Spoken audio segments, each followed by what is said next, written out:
नमस्ते, आप सभी को स्वागत है एक नए वीडियो में। इस वीडियो में मैं हिंदी व्याकरण जो वर्ण चैप्टर है, उसका जो भी महत्वपूर्ण ऑब्जेक्टिव है वह बताऊंगा।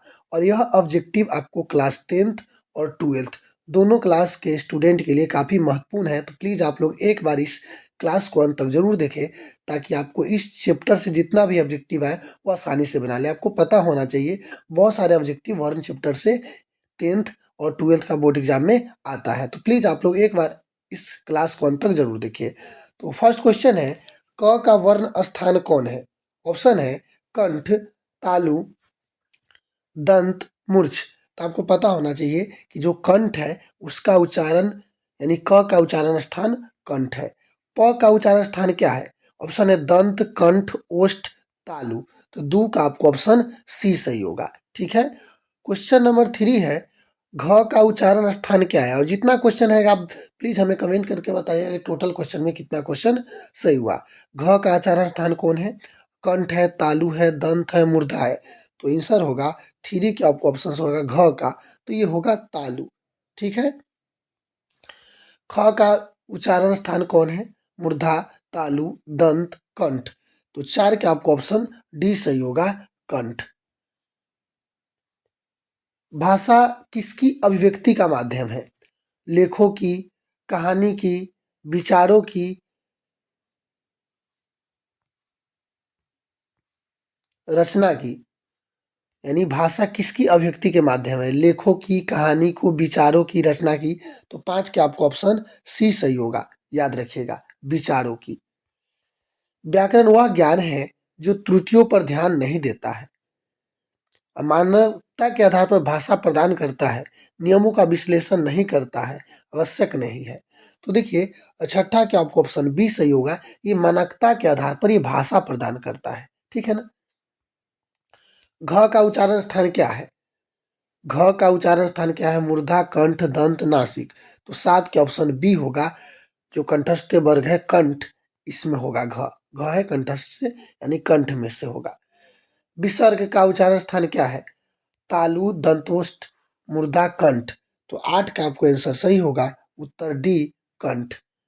क्वेश्चन नंबर 9 है, निम्नलिखित में महाप्राण अघोष वर्ण कौन है? च, छ, घ, झ। तो 9 का आंसर सही होगा, ऑप्शन नंबर बी यानी 6, जो महाप्राण अघोष वर्ण है। दीर्घ उ ध्वनि का उच्चारण स्थान क्या है? ओष्ठ, दंत, तालु, मूर्धा। तो 10 के आपको ऑप्शन सही होगा, ए, यह है ओष्ठ। निम्नलिखित में महाप्राण घोष वर्ण कौन है? ख, छ, ठ, भ। तो 11 के आपको ऑप्शन सही होगा, ऑप्शन नंबर डी यानी भ है जो महाप्राण घोष वर्ण है। अगर हाँ किसी भी बच्चा को इसका सब्जेक्टिव लेना है तो आप प्लीज इस वीडियो के नीचे कमेंट कीजिएगा, उसका क्लास भी है, और नहीं तो आपको मैं उसका नोट्स भी भेज दूंगा। ठीक है ना। आप कमेंट कीजिएगा और वहाँ से टेलीग्राम या डिस्क्रिप्शन में आपको टेलीग्राम का लिंक मिल जाएगा, वहाँ जाइएगा, मैसेज कीजिएगा, आपको मिल जाएगा। ठीक है। बिल्कुल आसान भाषा में रहेगा नोट्स। किस वर्ण का उच्चारण कंठ एवं तालु के संयोग से होता है? म, ख, ए, च। तो 12 के ऑप्शन सी सही होगा, ए। किस वर्ण का उच्चारण स्थान कंठ और ओष्ठ का संयोग से होता है? अ, फ, घ, ऐ। तो 13 के आंसर आपको इसमें सही होगा, ए, याद रखिएगा, ओ। अनुसार का उच्चारण स्थान क्या है? तालु, नासिका, मूर्धा, कंठ। तो 14 के आपको ऑप्शन सही होगा, ऑप्शन नंबर बी, याद रखिएगा।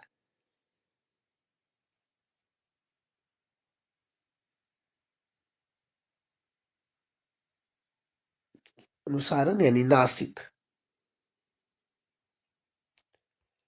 15 क्वेश्चन है, जिस स्वर के उच्चारण में एक मात्रा लगे उसे स्वर का क्या नाम है?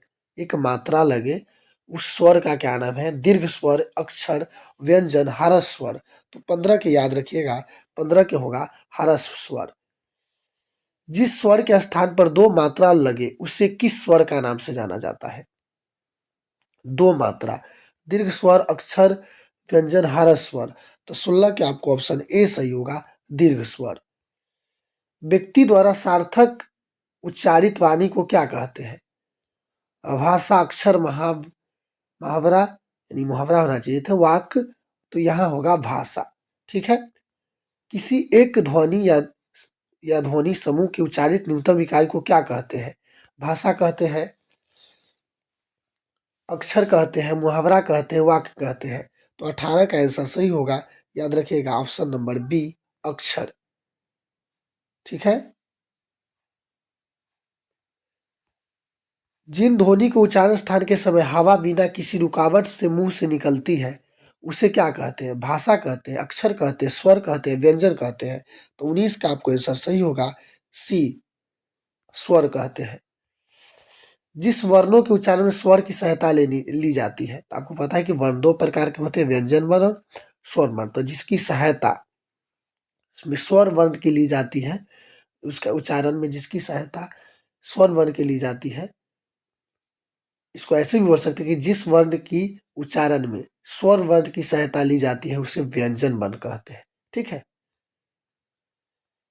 जिन वर्ण को उच्चारण में जीभ, तालु, दांत, ओष्ठ के आपस में हल्का स्पर्श करता है उसे कौन व्यंजन कहते हैं?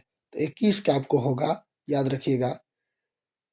20 का तो मैं बताया हूं व्यंजन। 21 का होगा, जिन वर्णों के उच्चारण में जीभ, तालु, दांत तथा ओष्ठ आपस में हल्का स्पर्श करते हैं उसे क्या कहते हैं? तो 21 का ऑप्शन सही होगा, याद रखिएगा, ए, अंतःस्थ व्यंजन। किस शब्द के उच्चारण में किसी अक्षर पर जो बल दिया जाता है वो कहलाता है? अंतःस्थ, अक्षर, स्वर, बालाघात।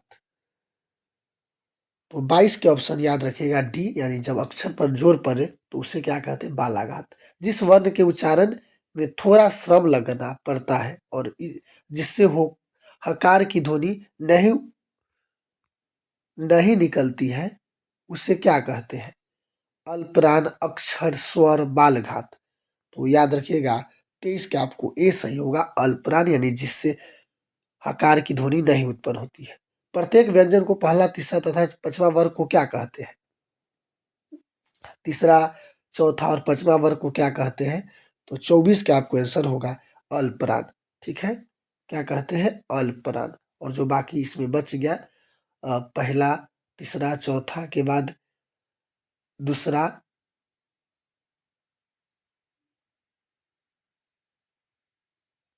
दूसरा और चौथा, ये हो गया आपको महाप्राण। ठीक है। जिन व्यंजनों के उच्चारण में अधिक परिश्रम लगता है तथा जिससे होकर हकार की ध्वनि निकलती है उसे क्या कहते हैं? तो 25 का आंसर सही होगा, याद रखिएगा, सी, महाप्राण। प्रत्येक व्यंजन को दूसरा और चौथा वर्ण को क्या कहते हैं? अभी मैं बताया हूं, 26 का समझाया हूं कि यह होगा महाप्राण। जब एक ध्वनि दो व्यंजन से मिल जाए तो उसे क्या कहते हैं? जब दो ध्वनि एक व्यंजन से मिल जाए तो उसे क्या कहते हैं?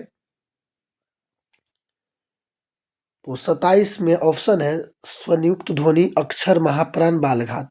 तो 27 के आंसर सही होगा, ऑप्शन नंबर ए, संयुक्त ध्वनि। ठीक है। निम्नलिखित में कौन संयुक्त ध्वनि नहीं है? त्र, छ, ठ, भ, नहीं कौन है? तो 28 का आंसर होगा ए, इसमें होगा त्र। किस शब्द के उच्चारण में जो विराम आता है उसे क्या कहते हैं? किसी शब्द के उच्चारण में जो विराम आता है उसे क्या कहते हैं? तो 29 का ऑप्शन होगा, याद रखिएगा, अल्परान, संगम, महाप्राण, बालघात। ये संगम। ठीक है।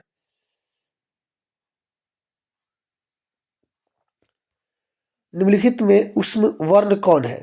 त्लावे, स, छ, ठ, भ। तो 30 का आंसर याद रखिएगा, ऑप्शन होगा ए, त्लावे, स। तो मुझे उम्मीद है कि यह 30 क्वेश्चन आपको अच्छा लगा होगा और प्लीज इस सभी क्वेश्चन जरूर देखिएगा, इस तरह का क्वेश्चन जरूर बोर्ड एग्जाम में आता है। तब तक के लिए इस वीडियो को देखने के लिए बहुत बहुत धन्यवाद। जय हिंद, जय भारत।